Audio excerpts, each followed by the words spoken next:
Hello and welcome to renaissance 2.0। आज शुरू करते हैं क्लास 11th की पॉलिटिकल साइंस का 5th चैप्टर लेजिस्लेचर। तो पिछले कुछ चैप्टर्स में हमने देखा कि लेजिस्लेचर वो होता है जो कानून बनाता है। तो आज इस चैप्टर को डिटेल में देखते हैं। सबसे पहले बात करते हैं कि why do we need a parliament, क्यों चाहिए हमें पार्लियामेंट। तो अब पार्लियामेंट का काम सिर्फ लॉज बनाने तक ही सीमित नहीं है, क्योंकि इंडिया एक डेमोक्रेटिक देश है और सारे पॉलिटिकल काम पार्लियामेंट में ही होते हैं। फिर पिछले चैप्टर में हमने पढ़ा कि एग्जीक्यूटिव पार्लियामेंट को आंसरेबल होता है, तो वो काम भी पार्लियामेंट के अंदर ही होता है। और सबसे इंपॉर्टेंट, क्योंकि पार्लियामेंट पूरे देश को रिप्रेजेंट करता है, इसीलिए इसे गवर्नमेंट बनाने या हटाने की पावर दे रखी है। ठीक, अब बात करते हैं कि पार्लियामेंट में हमें 2 हाउसेस क्यों चाहिए। तो इंडिया में हमारे पास 2 टाइप्स की गवर्नमेंट है। एक है सेंट्रल गवर्नमेंट जो पूरे देश की गवर्नमेंट होती है और उसके इलेक्शन में जीते हुए लोग लोकसभा में बैठते हैं। दूसरी है स्टेट गवर्नमेंट जो हर स्टेट की अलग होती है और हर स्टेट के इलेक्शन में जीते हुए कुछ लोग राज्यसभा में बैठते हैं। तो अब वापस आते हैं सवाल पे कि 2 हाउसेस क्यों चाहिए। तो इंडिया जैसे बड़े और कल्चरली डाइवर्स देश में सबको रिप्रेजेंटेशन देने के लिए हमने 2 हाउसेस बनाए, ताकि इंडिया के सारे स्टेट्स, सोसाइटीज, सेक्शंस को रिप्रेजेंटेशन मिले। प्लस 2 पार्लियामेंट हाउसेस यानी बाइकैमरल लेजिस्लेचर में हमें डबल प्रोटेक्शन मिलती है, जैसे एक ही टॉपिक पे 2 बार डिस्कशन होता है और दोनों हाउसेस में उसका पास होना ज़रूरी है। आगे हम इसमें डिटेल में बात करेंगे कि एक बिल कैसे एक्ट बनता है और दोनों हाउसेस का क्या रोल होता है, उस पर भी डिटेल में डिस्कशन होगा। अब डिस्कस करते हैं राज्यसभा को। राज्यसभा को upper house of the parliament भी बोला जाता है और जैसा कि मैंने बताया, यहाँ सभी स्टेट्स को रिप्रेजेंट किया जाता है। इसके अंदर भी 2 टाइप के मेंबर होते हैं। एक तो वो जो स्टेट्स और यूटीज को रिप्रेजेंट करते हैं, यानी जिन्हें हमने डायरेक्टली इलेक्ट किया है, और दूसरे हैं नॉमिनेटेड मेंबर्स जो प्रेसिडेंट इलेक्ट करते हैं। ये नॉमिनेटेड मेंबर्स वो होते हैं जिन्होंने अपनी फील्ड में बहुत अच्छा काम किया हो, जैसे सचिन तेंदुलकर, लता मंगेशकर, हेमा मालिनी, ये सब राज्यसभा के नॉमिनेटेड मेंबर रह चुके हैं एक टाइम पे। अब आते हैं कि राज्यसभा में कितनी सीट्स हैं और किस स्टेट को किस हिसाब से सीट्स मिलेंगी। तो टोटल सीट्स राज्यसभा में 245 हैं और हर स्टेट को उसके पॉपुलेशन की प्रोपोर्शन के हिसाब से सीट्स मिलती हैं। यानी जो स्टेट्स छोटे हैं और वहाँ कम पॉपुलेशन है उन्हें कम सीट्स दी जाएंगी, जैसे गोवा को 1, हिमाचल प्रदेश को 3, और जो बड़े स्टेट्स हैं उन्हें ज़्यादा सीट्स मिलेंगी, जैसे उत्तर प्रदेश को 31 सीट्स हैं, महाराष्ट्र को 19 सीट्स हैं। और यहाँ ऐसा नहीं होता कि हर स्टेट को इक्वल सीट मिले, यहाँ पॉपुलेशन वाइज ही सीट्स मिलती हैं। अब राज्यसभा जो हाउस है वो परमानेंट हाउस है, उसे डिसोल्यूट यानी खत्म नहीं किया जा सकता। जैसे लोकसभा के केस में जब गवर्नमेंट के 5 साल पूरे हो जाते हैं तो पुरानी गवर्नमेंट खत्म होती है और नई गवर्नमेंट आती है, या अगर गवर्नमेंट के खिलाफ नो कॉन्फिडेंस मोशन पास हो जाता है तो भी गवर्नमेंट हटती है और नई गवर्नमेंट आती है। बट राज्यसभा परमानेंट है, इसमें हर मेंबर 6 साल के लिए इलेक्ट होते हैं और राज्यसभा के 1/3 मेंबर हर 2 साल में रिटायर होते हैं। जैसे हर 2 साल में 1/3 रिटायर होंगे और 1/3 नए आएंगे, फिर अगले 2 साल में थोड़े पुराने वाले 1/3 रिटायर होंगे, फिर नए 1/3 आएंगे। अब ये चीज़ क्यों करी हमारे कॉन्स्टिट्यूशन मेकर्स ने, ताकि अगर कभी ऐसी सिचुएशन आए जब लोकसभा डिसॉल्व्ड है और इलेक्शंस होने में टाइम है, तब राज्यसभा में इमरजेंसी मीटिंग्स हो पाएँ और देश का काम ना रुके।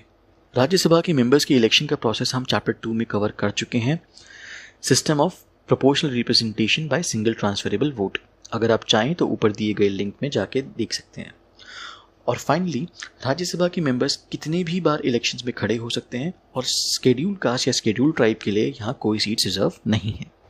अब बात करते हैं लोकसभा की, जिसे लोअर हाउस भी कहा जाता है, और इसके मेंबर्स डायरेक्टली इलेक्ट होकर आते हैं।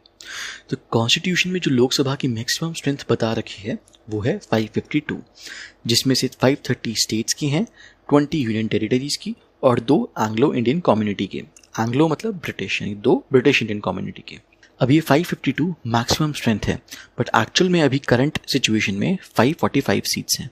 ठीक, अच्छा, यहाँ पे कुछ सीट्स SC और ST के लिए रिजर्व्ड हैं एंड यहाँ पे हर मेंबर 5 साल के लिए इलेक्ट होके आते हैं। अब पार्लियामेंट के कुछ एक्चुअल फंक्शंस देख लेते हैं। तो पहला है लेजिस्लेटिव फंक्शन। अब जब पार्लियामेंट ने ही लॉज बनाने हैं तो सारे बिल्स पास क्यों नहीं होते, क्योंकि पार्लियामेंट में ऑपोजिशन भी बैठा होता है, तो हर बिल पे अच्छे से डिस्कशन चलता है और यही पार्लियामेंट का एक्चुअल काम है, क्योंकि बाकी डिटेल्स जो होती हैं वो तो गवर्नमेंट ऑफिसर्स बनाते हैं, उसमें ज़्यादा काम नहीं होता। वो सारी चीज़ें ऑलरेडी इनके पास बन के आती हैं, तो इनका काम यही है कि अच्छे से डिस्कशन करना। अगला पॉइंट, वैसे जो हम ऑलरेडी डिस्कस कर चुके हैं, कि पार्लियामेंट ही एग्जीक्यूटिव को कंट्रोल भी करता है और उसे अकाउंटेबल भी बनाता है, यानी सवाल भी पूछता है। नेक्स्ट है फाइनेंशियल कंट्रोल। तो पैसे से रिलेटेड जितने भी डिसीजंस हैं उन्हें लेजिस्लेचर कंट्रोल करता है, जैसे टैक्स बढ़ाना या फंड्स इशू करना एटसेट्रा। और जो एनुअल फाइनेंशियल स्टेटमेंट है जिसे हम बजट बोलते हैं वो भी लेजिस्लेचर में ही इंट्रोड्यूस होती है। ठीक।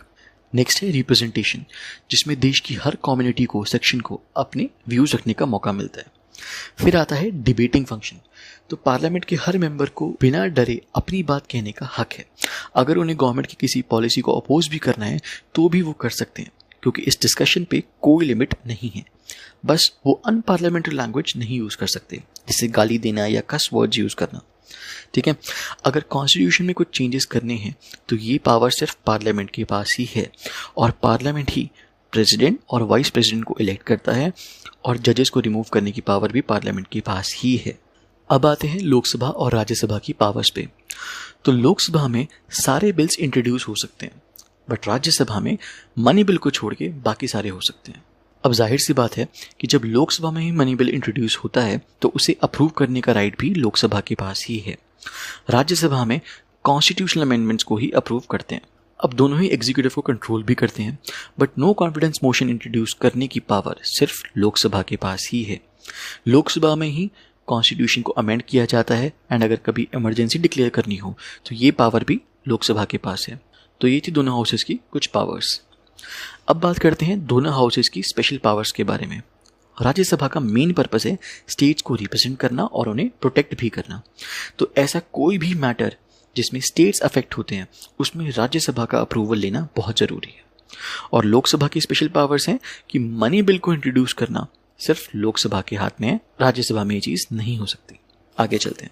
अब देखते हैं कि एक बिल की क्या क्या स्टेजेस होती हैं। तो सबसे पहले है इंट्रोडक्शन स्टेज, जिसमें बिल किस बारे में है और उसमें क्या क्या चीज़ें हैं वो बताई जाती हैं।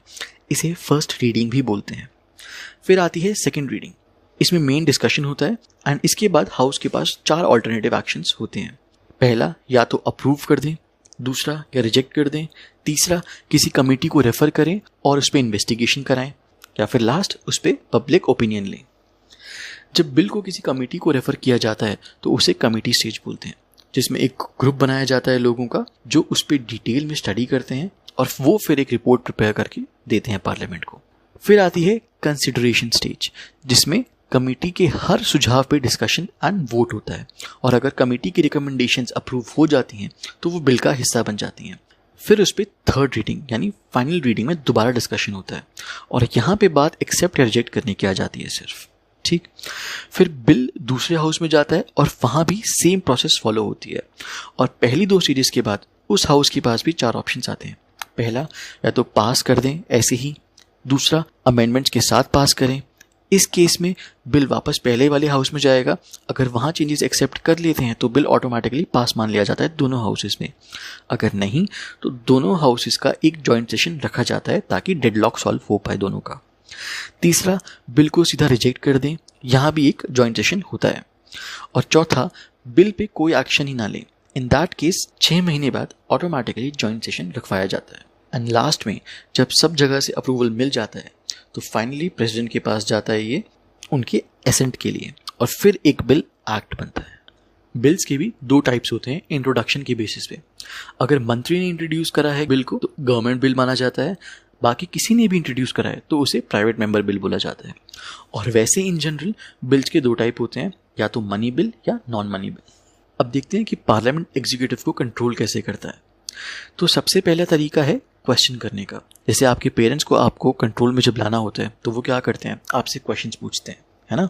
सिमिलरली पार्लियामेंट भी एग्जीक्यूटिव से क्वेश्चन करता है। ऐसे ही कोई भी लॉज बनाते टाइम सारी चीज़ों पे इन डिटेल डिस्कशन होता है पार्लियामेंट के अंदर, और अगर पार्लियामेंट को लगता है कि कुछ गलत है या मिसलीडिंग है तो वो उस बिल को रिजेक्ट कर सकते हैं। तीसरा है फाइनेंशियल कंट्रोल। अब जो बजट एग्जीक्यूटिव बनाएंगे उसे पार्लियामेंट ही पास करेगा, बिना पार्लियामेंट के अप्रूवल के गवर्नमेंट फंड्स नहीं इशू कर सकता। लास्ट है collective and individual responsibility. Last chapter में हमने देखा था कि council of ministers collectively responsible होते हैं, मतलब अगर एक के खिलाफ एक्शन लिया जाता है तो पूरे काउंसिल ऑफ मिनिस्टर को रिजाइन करना पड़ता है। वैसे हम पार्लियामेंट्री कमिटीज़ को ऑलरेडी डिस्कस कर चुके हैं, एक बार क्विकली दोबारा देख लेते हैं। अब क्योंकि पार्लियामेंट साल में सिर्फ 3 बार सेशन कंडक्ट करते हैं तो सारी चीज़ों पे इन डेप्थ डिस्कशन मुश्किल है। इसीलिए 1983 में पार्लियामेंट्री कमेटीज़ का कंसेप्ट बनाया गया ताकि पार्लियामेंट का काम हल्का हो सके। तो स्टैंडिंग कमेटीज़ एक पर्टिकुलर डिपार्टमेंट को हैंडल करती हैं और जॉइंट पार्लियामेंट्री कमेटीज़ एक पर्टिकुलर बिल को डिस्कस करती हैं। ठीक, ये है इस चैप्टर का लास्ट टॉपिक कि पार्लियामेंट खुद को कैसे रेगुलेट करता है। तो जो प्रिसाइडिंग ऑफिसर होते हैं, जो मीटिंग को हेड करते हैं, उनके पास पावर होती है किसी भी मैटर में फाइनल डिसीजन लेने की। और दूसरा, इंडिया में हम एंटी डिफेक्शन लॉ फॉलो करते हैं जिसमें सब मेंबर्स को अपनी पार्टी के ऑर्डर्स फॉलो करने होते हैं और अपनी पार्टी में ही रहना होता है। अगर कोई मेंबर ऐसा नहीं करता तो उसे फौरन निकाल दिया जाता है। ठीक, अब ये हैं कुछ इस चैप्टर के इंपॉर्टेंट क्वेश्चंस, इन्हें लिखें और किसी भी क्वेश्चन में या टॉपिक में डाउट आए तो आप मुझे कमेंट सेक्शन में पूछ सकते हैं। एंड अगर आपको ये वीडियो अच्छी लगी तो इसे लाइक करें और हमारे चैनल को सब्सक्राइब करें। Keep studying and thanks for watching.